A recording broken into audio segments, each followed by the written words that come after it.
Welcome back to Tarot by the Bay. I'm David, and let's do another Quickie by the Bay. Breaking Fox news. Deutsche Bank has filed a notice to foreclose on Mar-a-lago. The Trump property is part of a larger estate lien that is $190 million delinquent. Court documents show a $3.4 billion loan that's in default. Trump hasn't responded to repeated attempts for comment. Developing story. Okay. That's a fake story. It's from a satirical Twitter account. But somebody in the comments said, could you read on it anyways?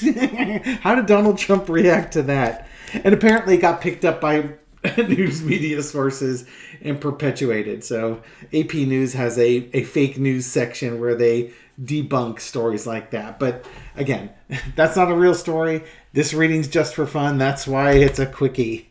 So, generally speaking, how did this impact Trump in Trump world? Reading a story that said Mar-a-lago was being foreclosed, it was probably hard news for them to hear. They were probably in disbelief that they can't believe that Trump could possibly default on something along those lines. Cross with the fake news. Here's something, it's kind of hard to believe, but it's presented on the internet, so it's got to be true. And this card's representing the satirical news account. Trump, to be honest, Trump's got a lot of burdens, and this fake news account probably caused him some stress. But he'll still try and raise money off of it. Yeah, see? They're going to foreclose. Give me money. Good Lord. I mean, I know that he wasn't a megachurch pastor in the past, but good Lord, can this guy grift with the best of them? Okay. In the past, the moon card, all of Trump's secrets. You got his, insurrection and grifting off of, this is just the MAGA base. Actually, this is one of two cards, but this is, the supporters and him grifting off of the base. Trump lies and the mystery behind his properties and all that stuff. That's what helps this conspiracy theory get some legs going on, because people suspect he's in financial trouble. So if you post a story, satirical or not, saying he's in financial trouble, that causes people to react.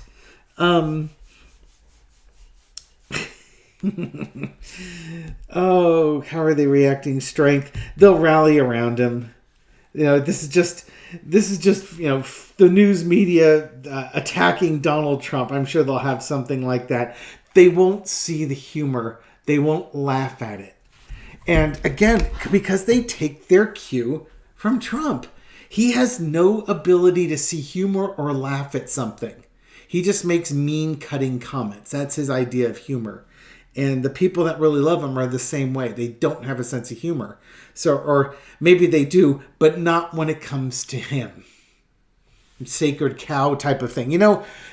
Kind of, and this is not to say anything about anybody, but if you're in France and you say something bad about the Quran, or you burn it, or you criticize Muhammad, and then all of a sudden you have some extremists that are out trying to kill you, it's kind of that same vibe. American religious extremists supporting Donald Trump. So they'll rally around him because they don't know how to take a joke, nor does he. Interesting, though. It probably will cause a renewed scrutiny on his finances, of all things, because he probably is in some financial trouble. Somebody on the comments was asking, is Trump, is Trump liquid? It's like, no. He borrows money. He leverages the living bejesus out of everything he owns, because he doesn't want to own any money. He wants the banks holding the notes. He doesn't want to hold the notes. That way the bank's taking all the risk and he's taking none of the risk if things go south. So, sorry, this is supposed to be a quickie, but if you buy a building for $1 billion and the bank's on the hook for 900 million of the 1 billion, that $100 million in equity, he'll take a loan out on that to buy something else, so that the other bank is, holding on to the equity. That way, if that $1 billion building goes away, that one, let's say it act of God goes away and you can't collect insurance. One banks out $900 million, and then what would be Trump's $100 million in that building's already been loaned out to him for another building. So he can't pay it back. He doesn't have the money, so the other bank's going to take the hit. It's that kind of thing, you know. It's a shell game. Okay, lesson to be learned. This is Trump's game, you know. His finances are not great, and people don't take very humorous to Trump on stuff like that. In the end, it's judgment.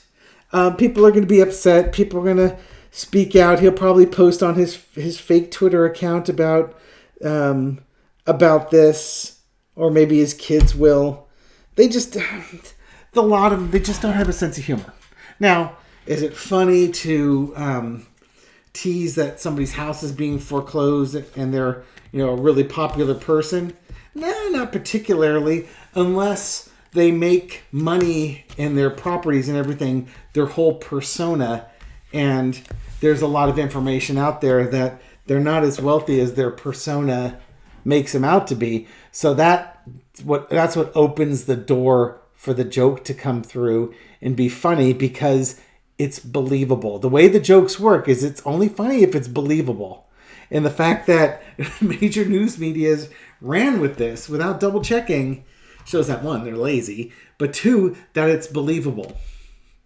Now I'm wondering if we can manifest it. Not suggesting it, but Trump's really good at manifesting things, which means all of us should be. Okay, anyways, that's your quickie. Don't want to over-explain it, which I probably already did. I hope you enjoyed your afternoon quickie this Saturday. Have a great day, and I'll catch you on the next video. Take care.